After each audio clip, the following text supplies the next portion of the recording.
And hello there. Let's keep your week rolling just right. The right mix of news and conversations. And whether you're catching us online, on TV, or on the radio, hop on, join the chat. I'm Paolo de Rosario. Hello there, beautiful people. I'm Ann Asis-Carilo. We are simulcast on Mellow 94.7 BFM. Here's your daily dose of deep dives and good vibes. Welcome to Beautiful Day! And it is a beautiful day, a bit gloomy outside, but that's okay. You know what? We are going to end the week on a right note. I'm excited for today's show. Yeah, so we are going to end the week with a lot of positivity. Even if it's gloomy outside, we should rejoice because finally, it's a Friday. And it's 10:10 today. It's 10:10. Yeah, so, 10:10. may mapapagastos ngayon. May mapapagastos mamaya. Diba? So, for those who are excited at nasa cart na, Happy yung 10:10! Yung mga nabili nyo or gusto nyong bilhin, Yeah. aba, I'm sure. 10:10. Everybody looks forward to those particular days. No, 9, 10, Of 11, course. 11. And today pa, in particular, it's a bit special because as for some people, they're gonna get paid today, yung mga contractual. Yeah. So, in other words, it's payday, it's 10:10. My goodness. There is going to be a bit of spending later on. But remember, you have to save a little bit kasi malapit na mag-Christmas. Oo. So, kailangan meron kayong budget for all those Christmas presents, right? Budget right, ladies and gentlemen. But we are all over social media. We are not just live on TV. We mentioned we're also on radio. But Anne, where can they find us? Facebook and on YouTube, you guys can like, share, subscribe, and comment as well. Yes, sir. We are heard on Mellow 94.7 BFM, and we are also on their Facebook page. So there are so many ways to get in touch with us. As early as now, you can send us your questions, messages. Yesterday, we had a lot of messages from people who are not in the Philippines. Yeah. So I love it how international the show is now. Yeah, tapos lumabas yung pagka-American accent mo when you said, when we're not in the Philippines. So, porket naging international, worldwide na yung audience Well, natin. we are ha? international. Hola, ¿cómo estás? we read a Spanish message. diba? Yes, So yes. there. So thank you very much. And send us your messages as early as now. And we got a jam-packed show today. Yes. First, we've got Fit Check because we'll be talking to this Texan dreamer who turned Manileño trendsetter. We're talking about Keith Brown's inspiring journey to fashion and glamour. Yes, or Kibo. He's called Kibo. Yes. So can't wait to talk to him. I saw him a while ago. And grabe may aura siya. May aura siya when you just look at him. So can't wait to really talk to him. And of course, later on, we're also going to have some from Weather HQ coming in. We're going to have Jess Aranja, who is a chairman of the Coconut Oil Refiners Association and director at the United Coconut Association of the Philippines, because we're going to be talking about a bit of biodiesel. Normally, coconut is being used for that as well. And whether or not the country is ready for a more potent blend of it. So, yeah, again, a bit more environmental, but that's what Weather HQ is also about. The environment and, of course, just making sure that we take care of it and utilize it as best as possible. Right. But, of course, apart from that, we also have something special. We have a master on the show. Hindi lang si Master Hans. Yeah. Pupunta dito. We got royalty joining us for the hangout later because we got a prince. Aba. Oh, si Prince Jefrey Hernandez. will be coming in. He's representing the Philippines in the Masters of the World. Masters of the World. You know, when I heard that yesterday, we were talking about that, right? Masters of the World 2025. Ang naiisip ko si He-Man. Si He-Man, oo, naisip ko Masters naman. of the Universe. Yes, and then that's just perfect for yung mga Thundercat fans out Yes. there. And, I am so glad you know who yeah, He-Man is. it's a Because I certain remember generation. I talked to Mo about this and she had no idea who He-Man was and who She-Ra is also. Hindi niya kilala. Oo, there's that generation of cartoons, diba? I mean, Yeah, like, so yeah. He-Man, and then I think a generation right after that, yung mga Space Ghost, mga Hanna-Barbera cartoons. Yeah, So those are the type of cartoons of that generation. Pero he's not any of those things. Si Prince Jefrey Hernandez. He's representing the Philippines in Master of the World. If you don't know what that is, make sure you tune in and watch all the way. But of course, apart from that, we have a jam-packed show. We have a lot of news to talk about. Yes. So let's check out what's happened first on the roads. That's right. Let's check the situation in major thoroughfares at this hour. First up, we are going to take a look at EDSA Orense in Makati. On the left side of your screens, you're seeing vehicles heading to Pasay City. No problem yet as of this hour. Light traffic on that stretch. Opposite lane, same situation. On the right side, those are the vehicles heading to Shaw Boulevard. Light traffic there as well. Now, this time we are taking a look at EDSA White Plains in along EDSA.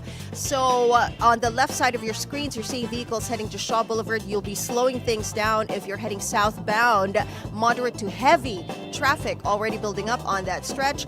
Opposite lane, right side of your screens, those are the vehicles heading to Cubao. No problem yet. Light traffic on that area.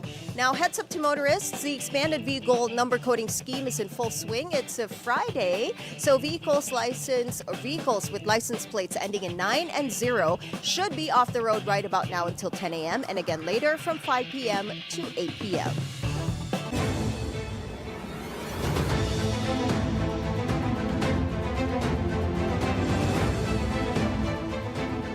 And what will the weather be like this Friday?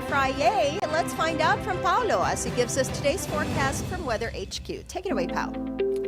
Thank you so much, Anne. Let's now check out what's happening in our skies today. Take a look at the local weather where we will give you an update on Tropical Storm Kedan. Now, as of 3 a.m. today, Kedan was last spotted outside the Philippine Area of Responsibility around 1,350 kilometers east-northeast of extreme northern Luzon. Now, it has a maximum sustained wind speeds of 75 kilometers per hour and gusts of up to 90 kilometers per hour. Now, it is continuing to move northwestward at 20 kilometers per hour.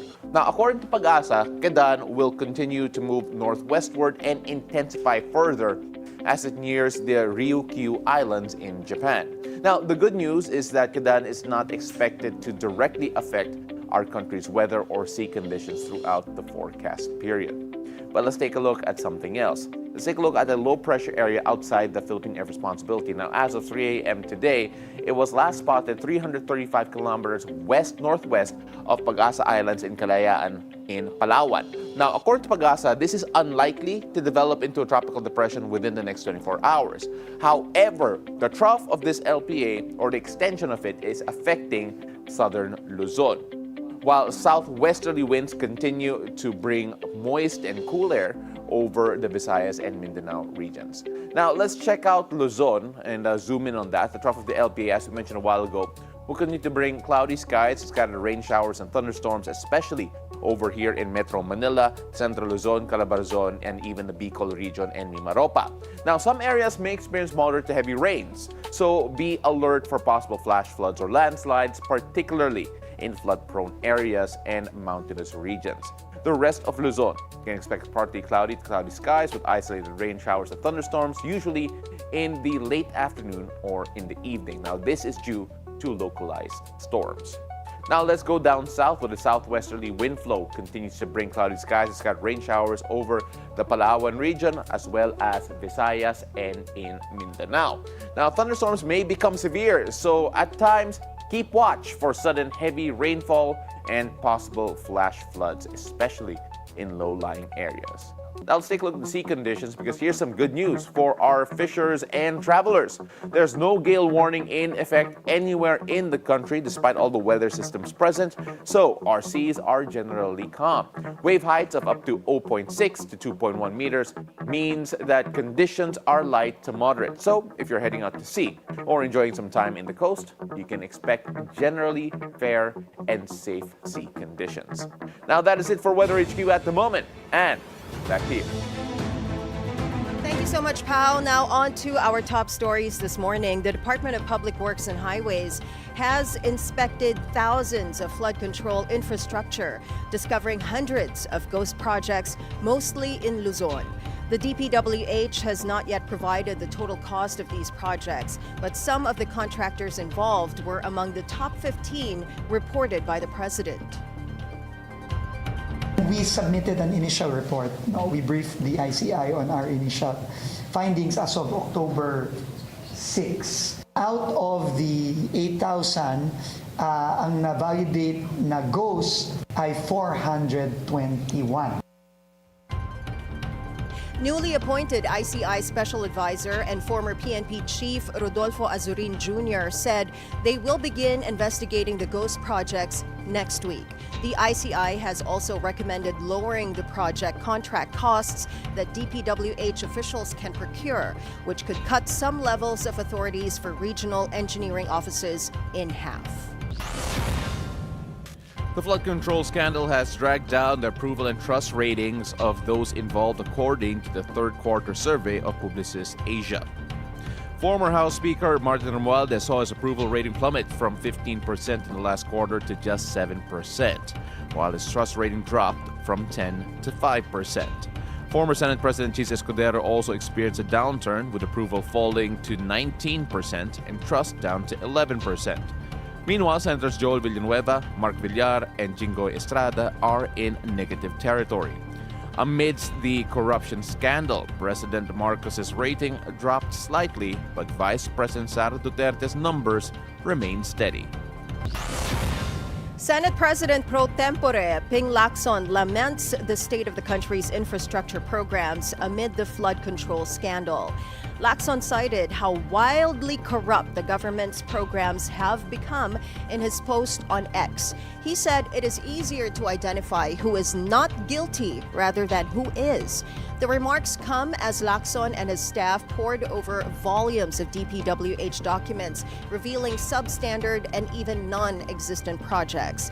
Despite stepping down as chair of the Senate Blue Ribbon Committee, he vowed to continue his anti-corruption campaign, pushing for the prosecution of those responsible.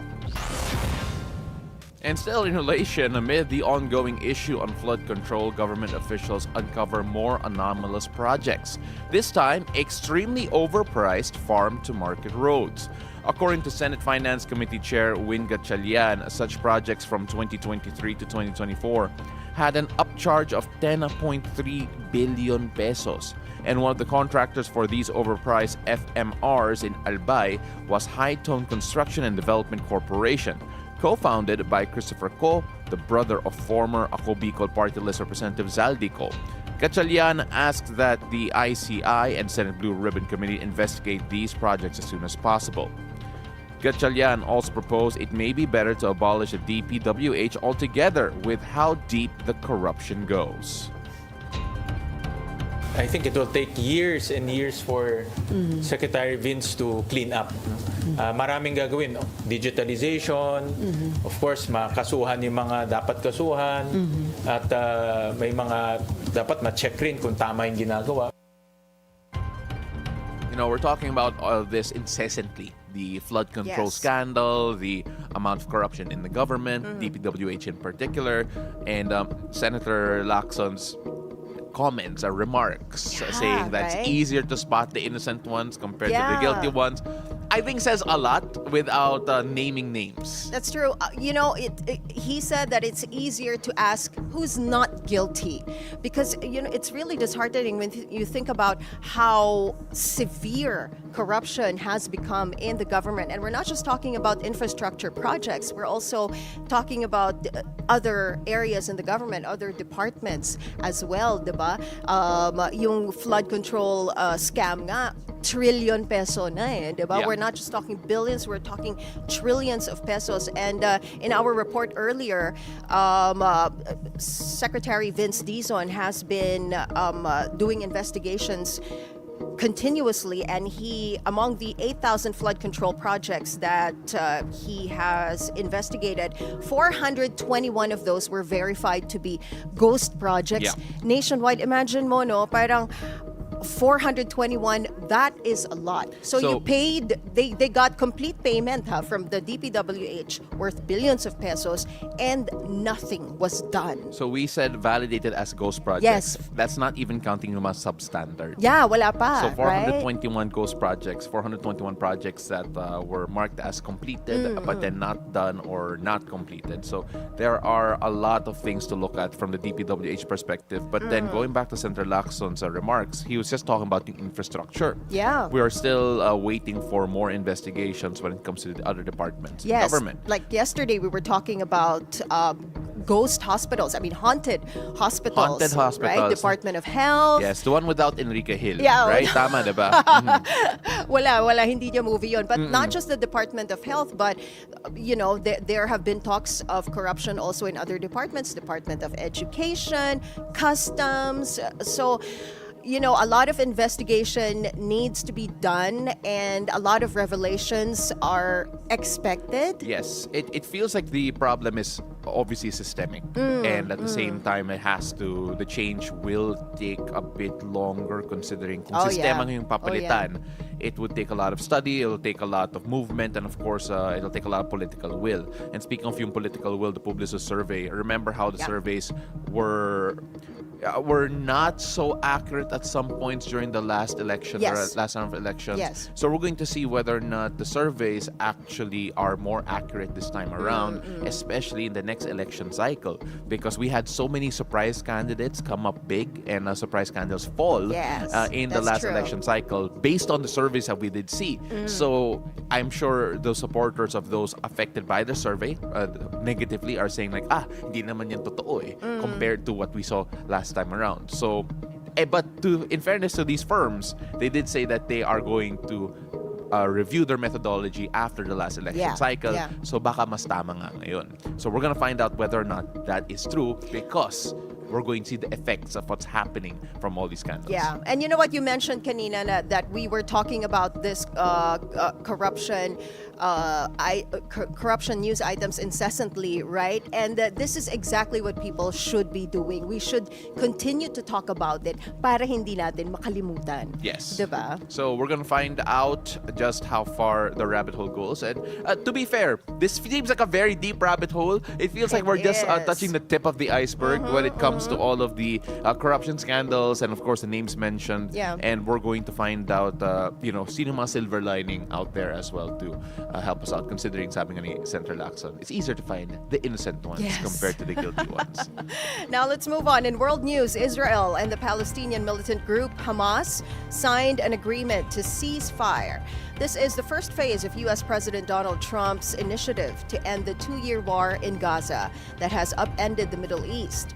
Under the deal, fighting will cease, Israel will partially withdraw from Gaza, and Hamas will free all remaining hostages in exchange for hundreds of prisoners held by Israel. Both camps rejoiced after the deal was announced. Trump said the hostages should be released early next week.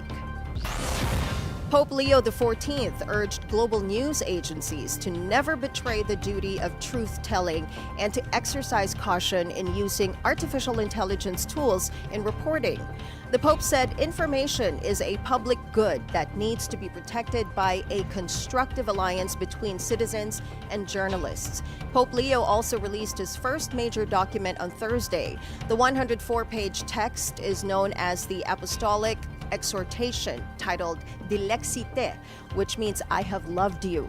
It focuses on the love for the poor and calls for widespread changes to address inequality. Now moving on to sports. Rain or Shine's Gabe Norwood announced his plan to retire at the end of the Philippine Cup.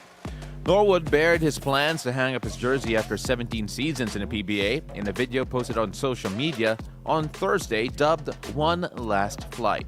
The former Gilas Pilipinas standout was the #1 overall pick of the Alaska Painters in 2008. With rain or shine, Norwood won 2 PBA championships in 2012 and 2016, as well as racking up 11 All-Star selections. For the national team, Norwood left his mark with 2 silver finishes in the FIBA Asia Championships and a memorable stint in the 2014 FIBA Basketball World Cup.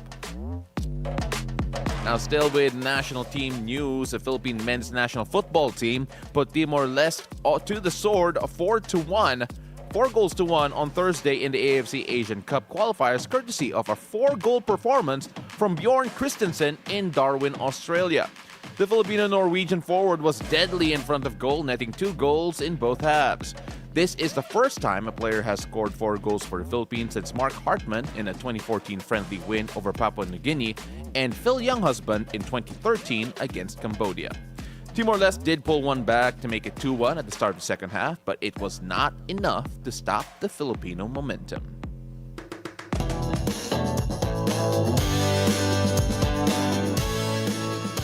go with our first cup of tea this morning. The official teaser for A Night of the Seven Kingdoms just dropped, and Game of Thrones fans are eating well.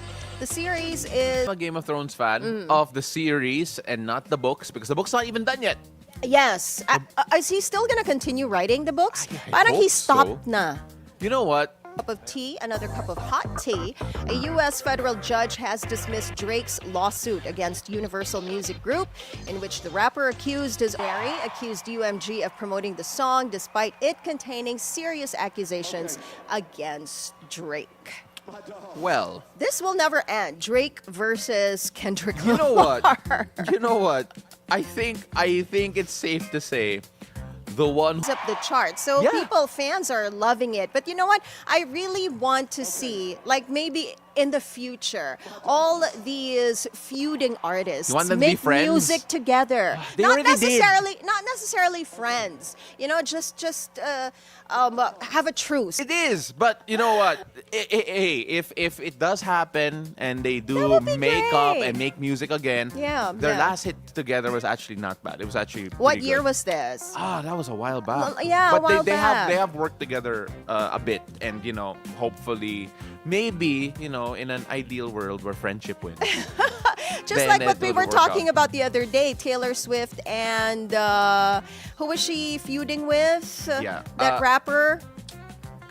Charlie XCX. No, There she's you not go. a rapper. Yeah, but then So not just a rapper, but yes, Yeah, she's a pop yeah, a star. pop but yeah, star. we'll. I mean, like everyone knows not to fight Taylor Swift, because it'll end badly. I mean, Donald Trump tried to fight Taylor Swift. So it doesn't, like, a lot of boos ring out when you fight Taylor Swift. So let's Exactly. not So fight Taylor Swift. That's our tea for this morning. All right, we're gonna move on here before people think we're not fans of Taylor. We are fans of We Taylor. are. We like Taylor. Tay-Tay. All right. So from the American South to the streets of Manila, coming up next, American fashion designer Keith Brown's here in the building to talk about breaking fashion rules and weaving culture into every stitch. Stay tuned. Beautiful day. We'll be right back.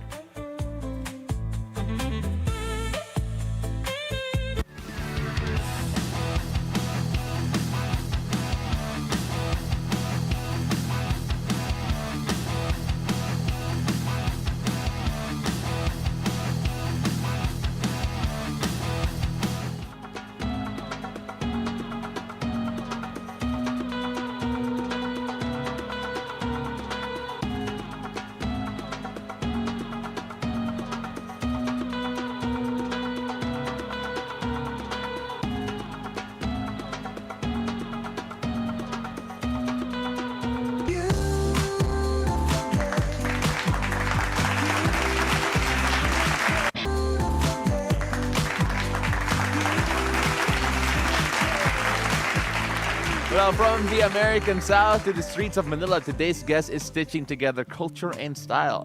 This Texas-born designer doesn't just follow fashion trends, he sets them. And for over a decade, he's been calling the Philippines home. Now, he creates designs that honor his roots with a signature Pinoy twist. Let's welcome Keith Brown right here on Fit Check.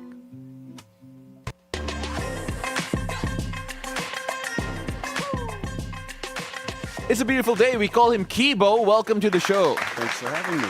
Thank you so much for being here. First off, you have such an interesting story, such an interesting background, and a lot of people are wondering in the first place, why are you here? Over a decade here in the Philippines from South Texas. Not that we don't want you not here. that we don't want Yes. you here. Thank you. Thank you for that clarification. It's just, you know, not a lot of people would guess that we could find someone like you here. It's an interesting story. It wasn't just out of the blue, let's move to the Philippines.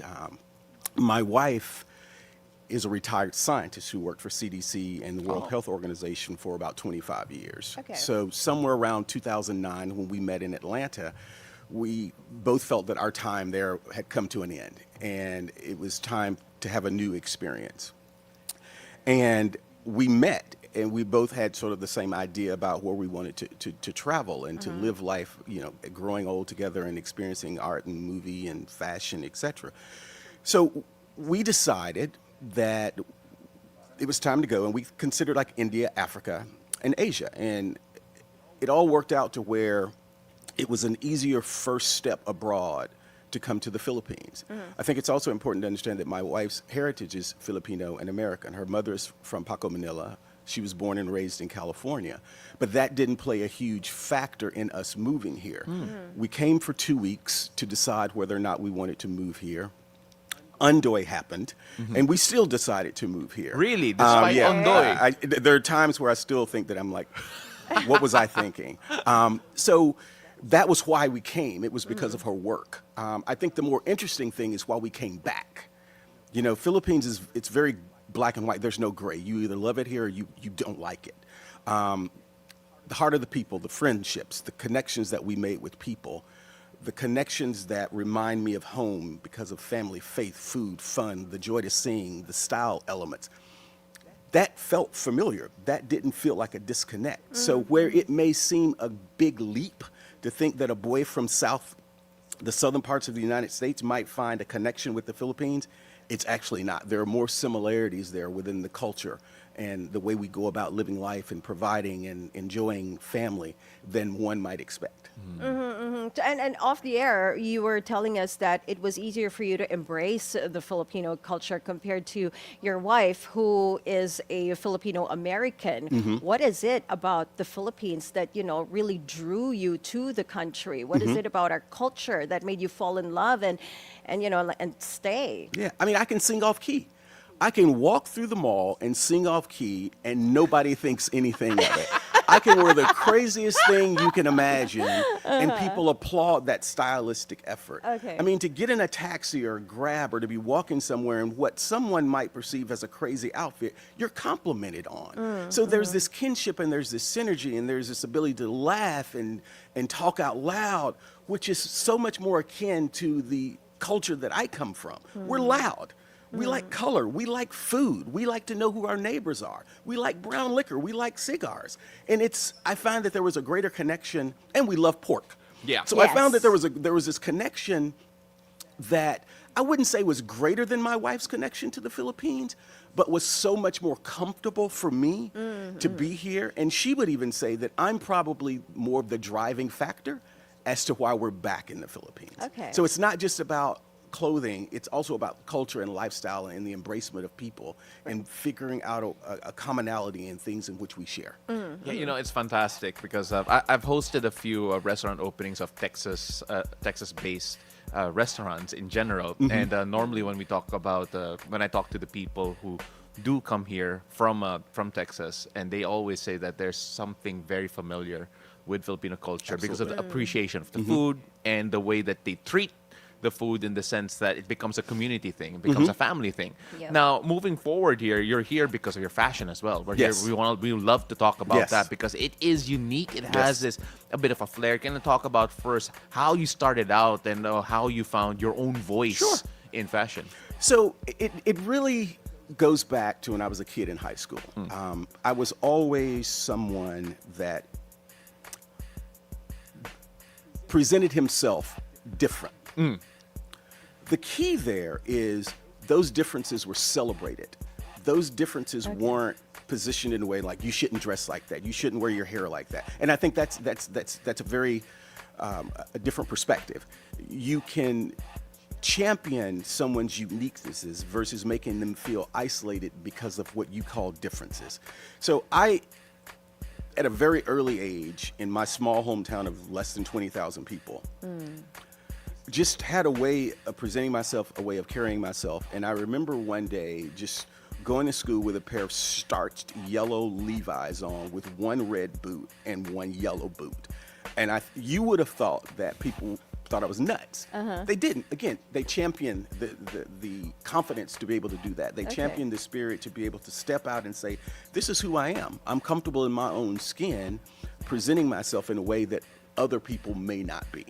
And it is that same spirit that allows me to thrive here as a designer. I think that I've never been someone who has looked at fashion magazines or followed trends and tried to emulate that. I've always gone about things my own way. And at this juncture late in my career, it's fantastic to be relevant because you stay true to what it is that you do, and you're not out chasing every trend or trying to dress every influencer that passes through your IG feed. Have you always wanted to be like a fashion designer? I know before you launched your brand, you worked with other brands like Esprit, if I'm not mistaken, and Marité Francois Yes. Gerbeau. What were the key lessons that you learned from these past experiences that you were able to use as you launched your own Sure. label? Sure. I never thought that I would be a fashion designer. I always knew that I would make a living within the creative economy or the creative space. Yeah. Whether it was designing furniture, whether it was doing architecture, whether it was doing interior design. And as a kid, I dressed in a very unique way. Not always because our parents had the means to buy, but clothes were handed down.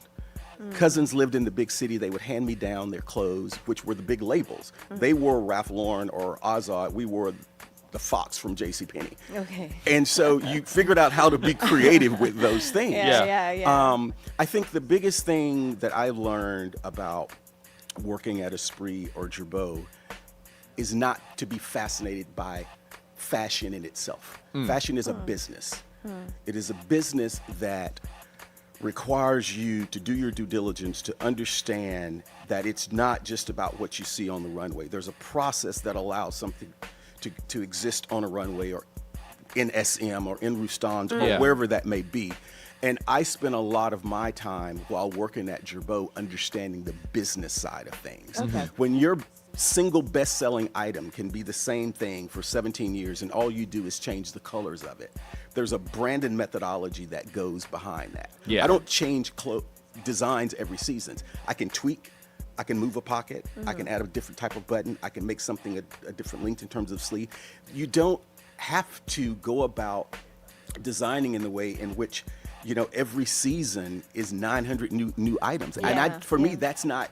I like to have a life. I like to travel. I like to shop. I like to do things. And if I'm spending all of my time at a table designing, I'm not really able to enjoy the rewards of being successful as a designer. Yeah, so you don't have to reinvent the wheel every year. You don't. You don't. Yeah, You I don't. get that. You No, don't. 100%. So as a creative, normally creatives are influenced by their environment, where they are at the moment. And you've been here for more than a decade. When we talk about Filipino-ness in your design, how has that permeated into your work? Sure.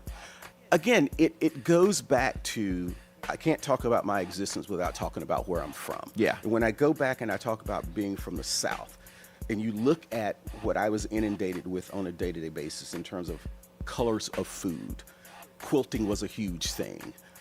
Listening to music was a huge thing. And then you go to Southern Mindanao. Colors of food, weavers, mixing, the hybrid of all those different things completely influences me. The first time I ever went to Mindanao, I was working on a project that I interviewed the country director at the time for World Food Program.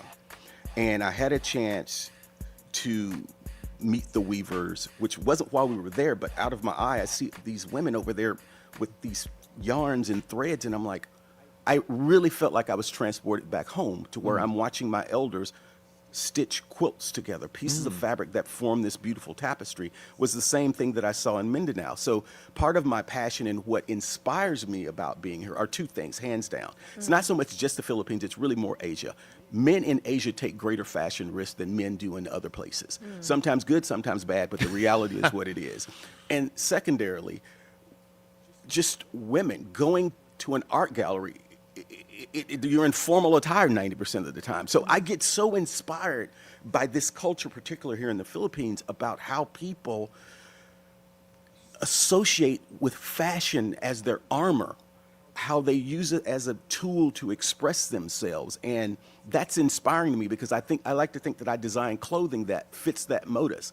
Whether you want to wear something casual, such as this shirt, whether it's with a tuxedo, or whether it's putting a woman in a sharp razor edge pencil skirt and a one-button fitted jacket. There's an audience here who doesn't need an occasion to wear that. And that's, I think, what's so inspiring here. People want to look good all the time. It's not just when there's an event that's taking That's place. true. Whether Yeah. it's going to work or whether it's Yeah. going over to Lola or whether it's going to meet Tita for coffee, people want to look good all the time. And that, Yeah. in terms of me, is absolutely inspiring. We actually don't wait for a reason I get to it. I get get it. dressed. Like every single time we step out of the house, that is enough reason Absolutely. for Yep. you to look good. good, yet. right? We are the show. That's what you get out. But let's talk about your designs. On your company website, it says that your design language is soul deep. I want to talk about that. How do you describe your designs, and how has it changed over the years? I know you've launched your brand back in 1994, That's right? correct. So that's a good number of years already. How has it evolved? Well, the biggest evolution of what I do has been less about the design and more about the business. You know, I can't talk about my designs without talking about the business aspect of design, because I'm just as fascinated about how I get my clothing in the hands of people versus just coming up with something that's creative. What has changed is how the opportunities that presented to us to be able to get our clothes from cutting board into your hands. The internet changed everything. Yes. You know, there was this great time when there were the retailers were king. You needed a design partner in the way of a retailer to sell your clothes, and traditionally that was brick and mortar. Brick and mortar had such an influence on what you designed that sometimes you were just following what a buyer wanted to do, and I never wanted to go that path. Remember, I worked for Esprit, I worked for Jabot, I've been in those meetings, I know how it goes down. So for me, it was about evolving based on where I was at in my life. Music plays a huge part in what I do. I lived in Atlanta for 17 years, and I made a significant living there as a wardrobe stylist. Styling, I mean, Atlanta is the music hub of the world. You know, the producers that are there, the artists that are there, and many of them are celebrities, but we don't refer them as their celebrities because they're just our friends. We all grew up together. Even though I'm from a different part of the world, I'm from Texas, Atlanta embraced me. I became who I am. I found my design DNA in Atlanta. And part of that is because of the creative circus that existed there. And that similar creative circus exists here in Manila. It may not necessarily be with musicians and artists that I have direct contact with. It's with people that come and go. There's a lot of Filipinos that come and go. There's a lot of Filipinos that stay. And there's a lot of foreigners and expats that are here. So travel, music have influenced my design DNA. I can't think about creating without that soundtrack playing in the back. And 90% of the time, it's blues, it's hip hop, it's old soul, it's R&B. The similar connection points of music that I love are similar music connection points with Filipinos that I share. Yeah. You know, I love that. It's fantastic because now I'm really curious if you could divide your creative journey, your work in general, into different eras. What would the soundtracks be for those specific eras? It would be Stevie Ray Vaughan consistently through those eras. I can't not talk about hip hop in the role that it plays and gospel, because when you think about it, all the music that I've talked about, it was born out of slave songs. Yeah. Slaves are in the field trying to get through the day and they're humming. That's blues. That's jazz. That's gospel, that's hip hop, that's country and western. So we can divide up all these genres, but at the end of the day, that beat, that soul is where it comes from. And I like to think that that's in my clothing. When you look at the outfits, there's something unique and interesting about it. All the fabrics tell a story. They're a part of what I pick up on my journey when I travel. That's part of why I love traveling so much, is it's also a work trip. It's also an opportunity to go to Art Basel and look at art and be inspired by the people that are at the show, to find a fabric store to go and meet, to find a local vendor who's doing something that's fantastic that I've never seen. Bringing that back, putting it in this pot of gumbo and turning it into a piece of clothing. That's my joy, is I can't design just sitting behind a desk. I need to live. I need to be out and about. Yeah. So that's why your designs are often described as narratives, like storytelling, culture, memory, motion, music. How do you start a new piece? What's like your creative entry point? Is it a memory? Is it a particular fabric, maybe? So that's a simple one. It's two things. It's an idea determines the fabric, or fabric can determine an idea. A person wearing something that can stimulate an idea. Seeing something in a store can stimulate an idea. But the long and the short of it all, for me, it's all about the fabric. And again, I can see a cloth in that I may hold on to it for a while before I do something with it. But eventually, when we do something with it, it wasn't because I was like, oh, this mastermind behind wanting to do something exclusive with that fabric. That fabric plays a role. How it's going to hang, how it's going to stitch together. It can inform me just as much as a sketch that I then need to go find the right fabric for. Have you ever had an experience wherein you held on to a fabric for the longest time, waiting for the right project, waiting for the right spark of inspiration before you actually used it? Because some people, they hold on to some things for quite some time before it actually all clicks. I invite you to come to my studio. It's full of pieces like that. I have a love of piña and abaca and how it's weaved together. Yeah. And the architectural form, Tanalik is another one. The architectural form, the stiffness that these fabrics hold together, it just creates this dynamic shape that I love. And I've got a closet full of stuff that I may never touch. I may never cut it. Just, I may frame it. But yeah, it happens. It happens a lot. I mean, I've got some things that I picked up a few months back on a trip that it's like, should I do something with this? But it's just special. Just special things happen all the time with cloths. Now that you've mentioned us visiting his studio, let's have a little fun on the show. If you were to style me and Paolo right now, what would you put us in? What look would you give me and Paolo? You know, for you, based on your height, your shoulder width, for me, it's kind of going back to the golden days of fashion when it was like Dior, Chanel, where it's not 80s shoulder pads, but a shoulder pad that gives you a little bit of rise, but not as wide. Pinched at the waist, very short. Long skirt gives you height, and of course 6-inch stilettos, which you don't need to really walk in. You just need to stand and look good. Paolo, I would do color. I would add a punch of color. Sex it up a bit with your shirt. I know you're on the air, so I'm not trying to sex you up on the air. I mean, but just really, men a lot of times have an easier chance at getting it right. Women, you got so many options out there.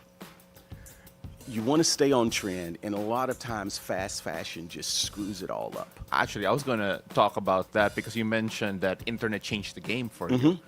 Now, fast fashion is changing people's perception of fashion in general. It absolutely is. I mean, particularly when you can go into, and I'm not one of those who are sitting on my high horse talking down about fast fashion, because I think there's a time and a place for it.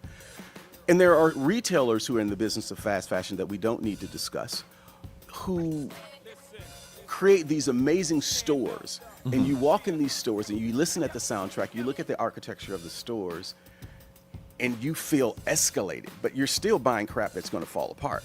Yeah. I mean, one of the unique things about when you come to our place to shop, it's not a traditional retail scenario. Just because you see a white shirt doesn't mean you leave with a shirt that's white. Yeah. You know, there's custom, there's bespoke, there's ready to wear, there's a variety of things that you can do. And you can drink wine, and you can drink whiskey, and you can smoke cigars. There's no pressure to do any of that. It's a unique twist on personalized shopping that I think we've gotten so far away from, because you have this expectation that just walking into fast fashion, spending, 2,000 pesos, walking out, and then complaining about something that falls apart the first time you wash it. Yeah. You get what you pay for. No, I understand that. It's fantastic. I mean, first of all, I need more lessons on how to sex it up in terms of more color, Paolo. yeah, no, more color. I mean, I just we picked a boring color today. I have purple suits. I have green suits. I have a green suit in my car Blue right now. is not boring. Now I'm conscious about my shoulder pads. No, I mean, to be fair, I didn't wear the same shade of blue. Yeah, I know which we is have good. the powder Yes, blue one. Yeah. we did it the last time. And I didn't get the memo that we were all trying to coordinate. No. It kind of works That's anyway. fine, It does that's kind of fine, work. yes. But okay, so when we talk about goals here, let's talk about your goals and moving forward, because you're far from done. I mean, just looking at your body of work and seeing your love for it, your energy, it doesn't go away. Is there anything next in the horizon that you're looking forward to doing or challenging yourself with? Yeah, I mean, so years ago, I took a break from fashion. I was bored. I was tired. It wasn't challenging anymore. And I took a break and I started another project, which was called the Hush Box, which was long before Facebook. It was a social tool that connected people. We were a trusted source in the marketplace that people wanted to know, where do I eat? Where do I shop? Where do I do any of those things? And I think over the next 5 years, I see myself evolving back to that. You know, I'll design clothing as long as I feel like I'm relevant and I have something to say. At this point in my career, I think I still have so much to give. And when you come to visit me, you'll see. But one of the things that I also feel that I've got to offer as the elder statesman of the game, the OG as I'm often referred to as, is helping young people understand the business side of things and how to have some level of ownership with your talent. I see too many times the people that rep the talent are oftentimes the one who are wealthy, and the talent continues to struggle for years and years and years. So I see myself doing that, but in traveling, we tend to do things in 5-year cycles. The pandemic and the lockdown kind of threw that off because we would be much further into that 5-year cycle had life not been put on pause for the number of years that it has. So we're in kind of that figuring out what's next mode. Is it downsizing and moving to the beach, still within the Philippines? Is it thinking about doing something somewhere else? Is it hospitality and lodging and hotels and accommodations, which is something I love and complain about all the time? Of course. We'll see what the future holds, but I think it's definitely something within the creative realm because that's just what my DNA is. Well, Kibo, before we let you go, we need to find out where people can reach you, see your work. Sure. KeithABrownDesigns.com, just as it's spelt. We've got a beautiful website, but we don't put everything that we have at the studio on the website because we want to give you reason to come visit us. Yeah. And so, as Deion Sanders would say, I ain't hard to find. She doesn't understand that reference. I'm so sorry. It's a very deep sports reference for those who are not into that. We can talk about that later. All right. But Kibo, before we let you go, our show is called Beautiful Day. So what makes your day beautiful? The ability to wake up. It's not something you take for granted. People are leaving us every day. And I grew up in a place where my Aunt Lottie, God rest her soul, used to always say to me, baby, just keep on living. That is beautiful. And I love that. Just keep on living. Kibo, you are a gift. Thank you so much for being here Thanks for today. having me. And we really appreciate everything that you shared. And hopefully, we can take some pointers and you can fix your shoulders. Okay, I know. Please have me back so we can talk politics. Yes, Oh. please. Oh, yeah. We can do that That would be good. too. That would be We can do great. that too. Ladies and gentlemen, fashion designer Keith Kibo Brown. Now, when we return, we'll find out if the country is ready to power up with a higher biodiesel blend by 2026 and what this means for our coconut industry. Jess Aranza, the chairman of the Coconut Oil Refiners Association, joins us on Weather HQ later on. And we got our horoscope of the day with Master Hans Kua. So stay with us. Beautiful day. We'll be right back.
Welcome back to Beautiful Day. This is Weather HQ. The Philippines is one of the world's top coconut producers, and coconut oil isn't just for cooking anymore. It now fuels our drive toward cleaner, greener energy through biodiesel. With the government eyeing a biodiesel blend boost by 2026, industry leaders say the local coconut supply should be ready. But questions remain about pricing, production, and sustainability. Now, to know more about the industry's outlook and readiness, we're joined via Zoom by Mr. Jess Aranza, the chairman of the the Coconut Oil Refiners Association and Director at the United Coconuts Association of the Philippines. Magandang umaga, Mr. Aranza. Welcome to Beautiful Day. Magandang umaga rin sa iyo at magandang umaga sa buong Bilyonaryo. Sir Aranza, let's take a look first at yung desisyon ng DOE na i-delay yung biodiesel blend increase to 2026. Bakit po kailangan i-delay and is the industry ready for this despite the delay? Yeah, yan ang hindi ko maintindihan. No? I can read that and stuff because can I give you a little background? Yes, sir. No? Yung the biodiesel case was developed, itong paghalo ng coconut, is because at that time, coconut has a very low price in the world market. So, we opened that para matulungan ng coconut industry. However, as time goes by, bumagsak ang presyo ng palm oil. And palm oil is used by Malaysia and by Indonesia as biodiesel additive. No? So, napakamura noon. And then, so I was suggesting that there should be a threshold na if the price is a certain difference, lower ang palm oil, you can import the palm oil to use that. And you can, and then vice versa if it is the other way around. However, they were accusing me of not loyal to the coconut industry. But my point is this. The fact is, there is a law kasi that if you import anything you import and it is used as animal feeds compounder, it is exempted from the payment of value-added tax. So what happened is there was an increase in the importation of palm oil. Palm oil, by the way, is a derivative from palm oil, fractionated, ibig sabihin, dinaan sa freezing ng 11%, and yung liquid, yun ang natira. And that will not coagulate easily. No? So, yun ang pwedeng ihalo. So, ini-import nila. But there is a condition by the BIR during that time. Sabi ng BIR, you can import and exempted from the payment of VAT, provided what you have imported as a compounder should be unfit for human consumption. However, I discovered that a lot, mayroong unus na dumarating na importation. Ang laki. Sabi ko, bakit kaya nag-import ang mga ito? So, I discovered by checking the volume, the report, as a matter of fact, nagising ang lower house, in-investigate ng lower house yan. So, my point is, what they have imported, hindi naman talaga ginamit sa feeds. Because ang feeds, as I know, ang compounding feeds lang ng palm oil or ng coconut is only 0.05%. Opo. But yung importation was so huge. So, we discovered that it is being sold as cooking oil because it does not pay the value-added tax. And it is also used as an additive for the biodiesel because the law in biodiesel, it says only coconut can be mixed because that was intended to help the coconut industry. However, enterprising people are importing using that because the gap is so much. Today, for instance, ang price ng crude coconut oil in the crude in foreign country in the world market is $2,570,000 per metric ton. Opo. Ang price ng palm oil is 1,100 per metric ton. So, I was saying that there should be an automatic change sa gamit, di ba? If the price differential is X amount, then dapat gamitin mo ng coconut or vice versa, gamitin mo naman ng palm oil kung mababa. That way, it will also bring down the price ng diesel in the ang mga pump prices. No? Yes, sir. Sir Jess, sorry. I don't want to interrupt you here. But then at the same time, you're talking about yung economics po ng using coconut oil in particular. Some people are also wondering about yung coconut supply po natin because right now, people are saying, or at least you have mentioned, or your organization has mentioned, na manonormalize next year yung coconut supply dito sa Pilipinas po, almost in time for yung biodiesel shift. What is driving yung recovery na to po? Well, there's pagka kasi ang stiff yung heat ng mga past year, ang tendency is bumabawi yan sa mga umuulan na, bumabawi ang coconut, bearing fruits, faster na maging copra so that it can be transformed into oil. Pero my only point is this. Opo. I am promoting coconut. I am based in coconut. I'm promoting coconut. However, I cannot do something promoting it, but unscrupulous people are making money because we lost about 45 billion pesos in value-added tax. And that's why the government ordered to stop the importation. Yes. And alam mo kung ilan ang na-reduce sa importation na Paolo? Na-reduce yan by 70%. 70% po. 70%. Tingnan mo ang difference lang ha. I do the same mixture. 2,570 ang coconut. $1,100 per metric ton ang palm oil. So, if you don't officially say that you can use palm oil, they will always say, I am using coconut. Therefore, I will charge you based on a 2,570, not on a 1,100. Yun lang. Well, sir, again, looking at yung economics po nito and of course the importation, it feels like it's a bigger problem, a bigger story to be able to chase. But at the moment po, let's focus on yung coconut farmers po mismo and how if the coconut oil is used properly and of course yung creation of biodiesel is focused on coconut, how will this actually help yung mga local farmers po natin? Coconut used for biodiesel is just a small quantity. Hindi masyadong malaki yan. And kaya, it doesn't matter much sa coconut farmers.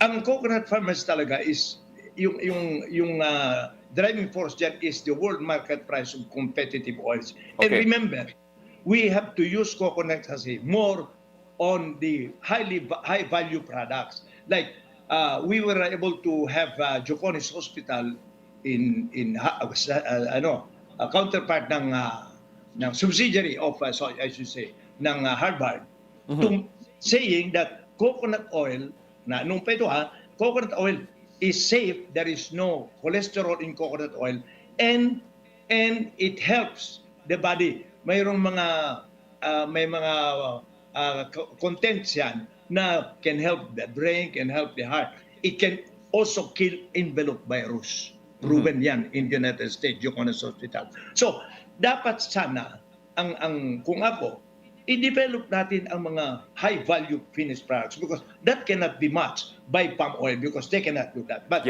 if we only use oil lang tayo, ang mangyayari, ang palm oil per hectare can produce 5 tons of oil. Our coconut, kung oil lang ang pagbasehan mo, can only produce 500 kilos of oil. So, definitely wala kang laban. Yes, sir. So we have to shift to high value, medicinal value. Mayroon tayo virgin coconut oil, mayroon tayong medium chain triglyceride that can help the body and kill envelope virus. So bakit hindi natin i-promote yan? Yun dapat ang habol natin ngayon. Research, more of research or develop those which have been developed na. Yun lang naman ang focus ko. Now, in the event that there is a chance for us to sell abroad higher value, then switch to a lower value so that you can lower the pump price, you can help the farmers sell at a higher value, and again, save our country's fund. And of course, sir, you mentioned a while ago the shift to yung high-value products could be the key to help improve yung state ng coconut industry po natin. I wish we had more time, but to be honest, this feels like this is a longer conversation that we could have had for this. But unfortunately po, that's all the time that we have. We really appreciate your time po. Yes, sir. Just one statement na ho. Nagkakamali ho kumisan ang mga kasama ko sa coconut. Because akala nila, when I promote this, I am against coconut. Hindi ho. They cannot just understand. Or some of them, maybe, because they are investigating now 7 companies. BIR is investigating kung saan na-ibenta yung mga in-import nilang pamulin. Well, Sir Jess, maraming salamat po. Really appreciate your insights and your time. And hopefully we can have more conversations about coconuts very soon. Maraming salamat po and we hope to have you again. Salamat po sa inyo. Well, that's it for Weather HQ at the moment. And back to you. Thank you, Pao. Now it's time for us to find out what the stars have in store for us today. Let's hear it from our resident energizer and feng shui master, Hans Kua, in our horoscope of the day. Take it away, Master Hans. Good morning! Beautiful day with me, Bilyonaryo Master Hans Kua. Ito po, ang araw-araw natin inaabangang horoscope of the day ngayong araw ng Happy Friday! Thank God it's Friday! October 10 na! Simulan natin sa mga pinanganak ng Year of the Rat. Kumain ng prutas ngayong araw para sa balansing lakas. Green at 4. Kay Ox naman tayo, posibleng may biglaang shift sa trabaho mo. Mag-adjust agad. White at 6. Kay Tiger naman, hindi lahat ng sweet gesture ay may mali siya. Minsan totoo ang mga mababait. Red at 5. Kay Year of the Rabbit naman tayo, magandang araw para mag-ayos ng digital payment system. Gold at 2. Kay Dragon naman tayo, kung magiging okay ang usapan. Kung pareho kayong hindi nagsisigawan, ayusin ang salita. Blue at 3. Kay Year of the Snake naman tayo, may responsibility ka na biglang ibibigay. Handa ka na ba? Yellow at 7. Ito naman, King of the Horsey, huwag matakot maging open up, mag-open up. Baka pareho lang kayo nag-aantay na magsimula. Green at 9. Kay Year of the Ship naman tayo, maaari ikaw ang mapili para i-lead ang role na sa trabaho na to. Huminga at tanggapin ito. White at 8. Sa Year of the Monkey, iwasan ang matagal na pagkatitig sa screen. Magpahinga ng mata. Red at 1. Kay Year of the Rooster naman tayo, kung may gusto kang sabihin, gawin mo na ito ngayon habang bukas pa ang puso niya. Gold at 6. Kay Year of the Dog naman tayo, magandang araw para mag-set up ng online na savings. Blue at 5. At kay Year of the Pig naman, magandang araw para ayusin ang mga lumang na mga project o mga gawaing bago. Green at 7. Paalala lang, ito po'y patnubay lamang. Ang tunay na swerte ay nagsisimula sa pagiging totoo. Abangan araw-araw ang horoscope of the day dito lang po sa Beautiful Day with me, Master Hans Kua. Thank you, as always, Master Hans Kua. So we don't really have much time to talk about our horoscope for today, but let's say hi to those joining us on YouTube and on Facebook. Michelangelo Buddy 2 says hello to us, as always. Good morning, Miss Anne and Prof. Pao, Mr. Busog del Rosario. Hoy! How's this yesterday? Chiquito How's this counting the yesterday? days. Counting the days till Christmas. Thank you, Chiquito. And also, as always, giving his opinion on our news items a while ago. And John Victor, as always, is watching on YouTube, Blast TV, and on Mellow 94.7 BFM. Thank you so much. Facebook and YouTube, our comment sections are still open if you guys want to send us messages or questions for the next guest, because up next, we sit down with royalty. Prince Jefrey Hernandez, who will represent the Philippines in the Masters of the World 2025 this coming October 20th in Malaysia. Now, what makes him bold and beautiful? We'll find out in a bit. Don't miss our conversation. Beautiful day. We'll be right back.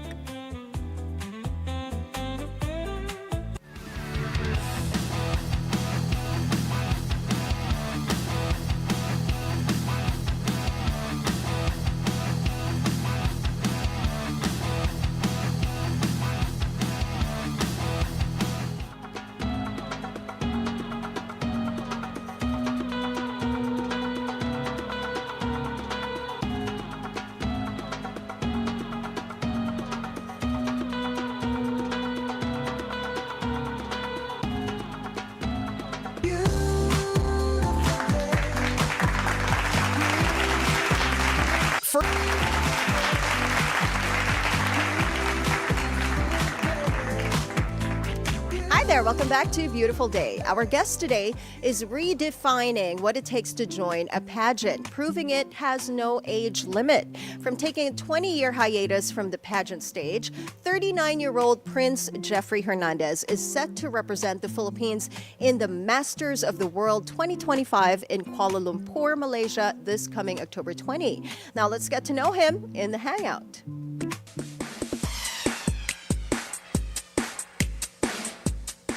Beautiful day, Prince. Hello po, I good feel morning. like we have to bow down. Oo. Royalty eh. Pero right now, we just have to address the elephant in the room. You don't look 39. Wow. You Ano ba don't, to? yeah. Thank you po talaga sa aesthetic clinics. It really helps a lot.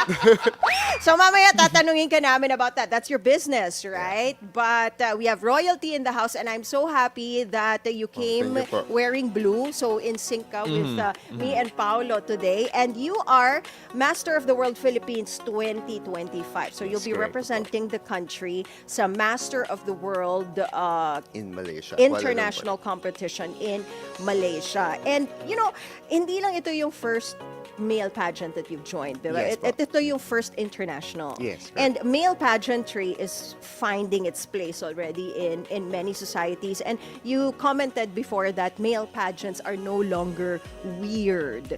So anong masasabi mo about the uptick of popularity the popularity ng male pageants now? Kasi before, di ba, parang hindi siya masyadong accepted ba? Konti pa lang yung mga male pageants. But now you're seeing, di ba, in different countries, we have male pageants already. Since we won a lot of titles na po, especially, Miss Universe, sobrang dami SPI awards back. Yes, and all, yes. we actually became famous and we can actually use this to give us more confident, especially as of this moment na talagang we're facing a lot of problems and difficulties. So most of us who won the titles can actually use our voice, to voice out our sentiments and, parang mabigyan din ng opinion yung mga bagay-bagay at mabigyan ng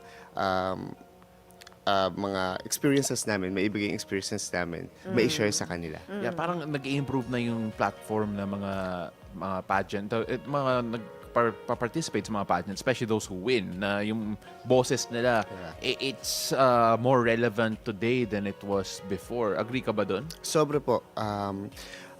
Kasi hindi lang naman po Philippines na yung sobrang seryoso about this, but also other countries. So very challenging na rin in our part in Philippines na manalo also. At hindi na daw siya weird. I think yung description Yeah. kanina na sinabi mo. Bakit hindi na siya weird? And what changed sa male pageantry scene? Because kasi before only for females, Oo, so diba? parang Before. bibihira yung Yes. male. But of course, for equality right now, so I think equal na. Male kung pwedeng mag-join ng female, also male. Pwede na rin. So, Pero nung first time na nag-join ka ng male pageant, kamusta yung reaction ng pamilya mo, ng friends, and yung mga followers mo? imagine online? that was like last time 2010 pa po yun. Nung nanalo ako as Ginoong Balayan Batangas Okay. title holder. So medyo mas mababa pa po yung mga expectation before. Actually, the way we answer the questions are also Tagalog lang before, no? But now, Okay. it's really challenging right now because I will be joining international and syempre, hindi na po biro yung mga kalaban. I think ang kalaban namin could be Malaysia, Singapore, even USA, Canada. Yeah. So, sobrang kailangan namin ng matinding trainings na po ngayon. Not only for Q&A, but also pasarela and talents. And this is your return, I think, after 20 years, 20 diba? years. 20 years Tagal. since your last pageant. Tapos international kagad yung laban mo. How is yung nerves mo? And ang tapang mo, to go into something like this. Sabi nga ng mga friends ko, ano bang ginagawa mo dyan? Because actually, you're already a businessman. But since because connected po kami sa aesthetic, we also tend to support pageant people, yung mga Right. bata. So sabi ko, why not trying it also? Sayang naman yung ginawa kong treatment sa sarili ko kung hindi ko ito i-showcase. Okay. So, ayun, that's why. Yun yung nagtulak po sa akin na mag-join sa pageant din. Isa din So, yun. was that the reason why you were on hiatus for 20 years? Because nag-focus ka sa business? Yes, correct. Okay. And also, before naman po kasi yung pageant, after the provincial, wala na pong nasasalihan. Kasi, and I also, see. hindi pa po ganun karampant yung media and all. So, ngayon po, may international na. And I'm very, very glad that naglabas yung Masters of the World. This actually categorized as 3. May junior sila, may prime at elite. So dun po ako sa prime, sa age ng 35 years old, if I'm not mistaken, to 45. Oh, by Okay. age category. Yes. Okay, Yes. okay. So nagkaroon po ako ng chance to showcase kasi dati pag I think 29, 28, hindi ka na pwedeng mag-join sa pageant. Okay. And I believe that this is the right time to showcase what I had experienced in life. So mas ready na po ako compared before. Eh kahit sabi mong 25 ka, maniniwala pa Ay, sila. Diba? I mean, Oo. you look so young. Pero ano yung Hindi po. reaction mo when this opportunity came about na umuo ka? Kasi for some people, you mentioned it, normally at this age, wala na. There's no chance. Pero ito, you're here, given this opportunity, given this chance, what did that mean to you personally? It just so happened, that time po, somebody called me, one of my friend, and then he actually introduced me to the national director, Tito James Chu, na nag-o-open daw yung pageant for all ages. Eh, good mood po ako nun. So, hindi ko malang naisip na gano'n na pala kagrabe yung expectation ngayon ng pageant. Nag-oo lang po ako. So, since nag-oo na ako, I have to, to go through all the trainings na, ayun, nandyan na yun eh. So, continue ko na lang po. Na-miss mo ba yung mga training na yun? Sobrang na-miss. Pero Okay. iba po talaga ngayon yung mga trainings. But it's really good. Okay. Kasi tumataas yung standard nila sa Okay. pageantry. So meron kang aesthetic clinic, correct? Apo, meron po ako. And siya yung perfect model of his very own aesthetic clinic because he looks absolutely young. Gusto ko nga i-compare like your picture from your first pageant. Parang feeling ko mas mukha kang bata now eh. Compared to like many years back, right?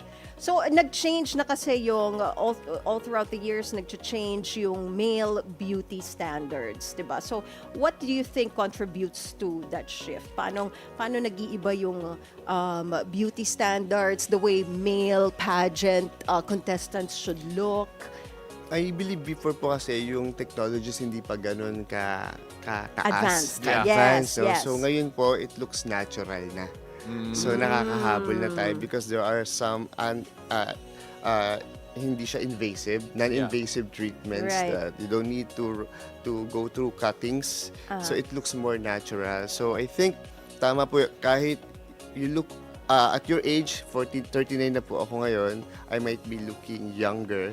So, malaking tulong talaga ang aesthetic po sa industriya ng pageant. Oh yeah, for sure. At if I'm not mistaken here, because we have a note here na you give out free rhinoplasty, veneers, Jotox, na may kasamang pangkabuhayan showcase. Tama ba yan? Oh, what's that all about? I think during pandemic po kasi, that was the time na sikat yung mga TikTok. So, naging ako po yung namimigay ng mga rhinoplasty since I have clinics. So, Really? medyo Okay. sumikat po nung panahon na yon yung Royal Prince talaga. Okay. So, namimigay kami. Pipili kami ng pinakamagandang magko-comment sa mga posting namin. And then, may napatangos po kami ng mga ilong for free. Oh, okay. Kasi ang dami po talagang nangangarap na, sobrang uso talaga kasi ngayon na kailangan gwapo ka, Yeah. di ba, maganda ka. Kaya lang may ibang tao hindi nila kaya i-afford yung, That's true. yung enhancement. Yeah, So kami yeah. po yung nagbibigay katuparan sa mga pangarap nila. Yeah. And at the same time, Anne, I think you can relate to this also kasi yung cosmetic surgery is now more accepted That's true. compared to what it was before. Yeah, kasi dati, actually ngayon, minsan makikita mo pa rin, may mga binabash eh, di ba? Pag may pinagawa ka sa face mo or sa body mo, makikita mo, meron pa rin nagko-comment somehow True. sa social media na, ay, hindi na yan natural, di ba? So, paano mo pinapalabas, yung message na cosmetic surgery is okay, di ba? It's a normal thing. So, how do you change that, yung parang, imbes na ibabash, maging parang source of empowerment? So we all know that confidence is very, very important nowadays kasi it can give us hope and also money. Kasi, projects, mas madaling ma-deal, ma-close yung mga projects pag Totoo yan. confident ka. Yeah. And also, ito yung ginagamit natin, face yung ginagamit natin pangharap sa kahit na sino. So I think hindi siya kailangan i-bash, mas kailangan pang i-improve pa siya kasi we only live once. So sana Yeah. the whole time na nabubuhay tayo sa mundo, we look as best as you could. Yeah, Yeah. beautiful That's as always. Oh, That's I true. like that. So, going back to yung competition nyo sa Masters of the World 2025, syempre, you haven't competed in a while. Pero you are going into this with a unique level of confidence. Anong sa palagay mo yung advantages mo dito going into this one? Actually, gaya po ng sinabi nyo, I look younger my age right now. Kasi yung mga, lahat naman po may itsura yung sasali sa pageant. Kaya lang nga, ang problem ko baka kasi makategorize ako as junior. Kasi Yun sasabihin ko. Kasi 3 categories junior and... Pwede ka nga doon, So I think actually. yung advantage natin. Okay. Alright. So, right now, we have this, we're very curious about yung preparation mo. Kasi I'm sure that you have a great team to help you out. And but we want to see whether or not kaya mo rin mag-coach Kasi may isang crew member kami dito na talagang gusto niyang subukan. He wants to get into the pageant scene kasi. So, what we're going to do, is that we had actually former nagpa-pageant din siya dati. Si Poms Hi, Poms! Nandito siya. Ayan, there. Now, the thing is, we need... Mr. Bilyonaryo. Galing. The thing is, we need help in terms of yung pageant walk Yes, niya. oo. So, paano ba? Kung pwede, sampulan mo kami dito ng isang pageant walk. Yeah. Tapos, Gagayahin ka ni ni Poms. Poms. Oo. Poms, Alright? kailangan aralin mo talaga to. Aralin mo talaga, Poms, Yeah, you need to learn from the expert. Okay. From the master of the world. Sige, from where to where tayo? sige. Okay, let's start here from sa side ko. And then ito po yung camera mo, yung cam 3. Alright, so let's go on over here. Prince. Dito, papunta dyan. Okay? Poms, take notes! Alright, so ito. Again, now introducing Prince Jefrey Hernandez from the Philippines.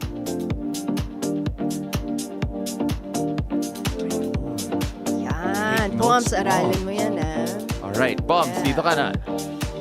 Alright. Ikaw mag-introduce ito. Ladies and gentlemen, Mr. Bilyonaryo Poms.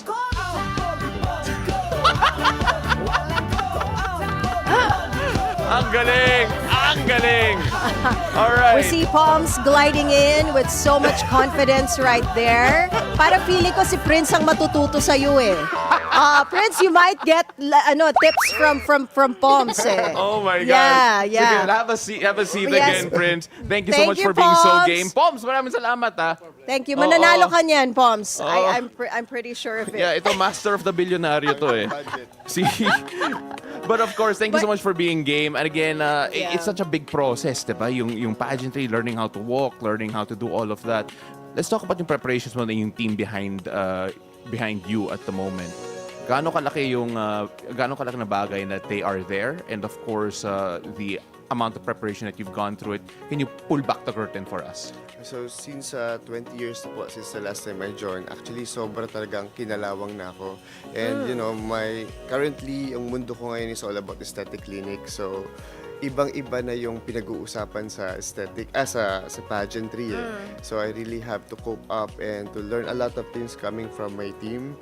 Hindi siya biro, talagang mostly nagbabasa ng mga question and answers. Okay. And especially, hindi naman kasi ako hindi ko naman kailangan ng abs before because I don't need to showcase my body since I'm a businessman. But now, I have to, to take out my clothes. So, sobra. Kailangan palabasin yung abs, yung mga ganyang bagay. And hindi naman po agad-agad yun na-achieve. Yeah. So, diet, Kamusta nutrition mo? gym, Diet. nutritionist, mahalaga. Pero minsan talagang hindi kinakaya. Nag-cheat po talaga ako sa food. Kasi the more... Pero that's okay naman. Every once in a while, you gotta give in to what you're craving, diba? Yes. Yeah. But always in moderation, of course, right? Especially my coach keep asking me na talagang chicken lang ng chicken. Pag kumakain ka ng chicken for almost 15 days na, hindi mo na kakayanin. Akala ko tutubuan ka ng feathers. wala. Feeling mo, magiging manok ka rin. diba? Bigla bakbak pagising mo. But you know what, Yung lakad mo, Prince? bigla na. John Victor over Facebook is asking, may question siya for you. Ask ko lang, what's your secret to be fit dahil you are 39, akala ko 23 years old ka lang po. 23. Wow. That's exactly what I told Yeah, you, no, diba? You exactly. can pass off as 23. salamat po. 20s, So how do you keep fit? How do you stay looking so young? calorie deficit, very important po talaga yun. Yes. I agree. So, you can actually calculate that from your current kilograms or Tsaka your BMI. body weight. Yeah, yeah. So, and then also running. Yeah. So, yung dalawang yan, basta ginagawa niyo po yan, palagi kang fit. Kailangan active talaga. Active talaga. Oo. Yeah. And be honest with your caloric deficit. Yeah. Yes. Oo. that's Minsan po true. hindi ko na siya binibilang, pero pag kasi matagal mo nang ginagawa, medyo Sanay ka na Gets eh. mo na. Yes, yes. So, at least run lang po or walking for 30 minutes a day will do. well, caloric deficit, honesty is the best policy. Running, being active. Yeah. So many notes to take there. And again, thank you so much for being so game Salamat with po. Palms Yes. especially. Salamat And good luck to you. Oo, good luck to Yeah. you. Thank Cannot you wait. po. And normally, yung mga nag-guest dito nananalo eh. So, Oo. just so you know. All right. So but when then- you grab that crown, balik ka dito and then Opo. let's talk about your experience Yes, that's in for sure. Malaysia. Okay, so before we let you go, our show is called Beautiful Day. So Prince, what makes your day beautiful?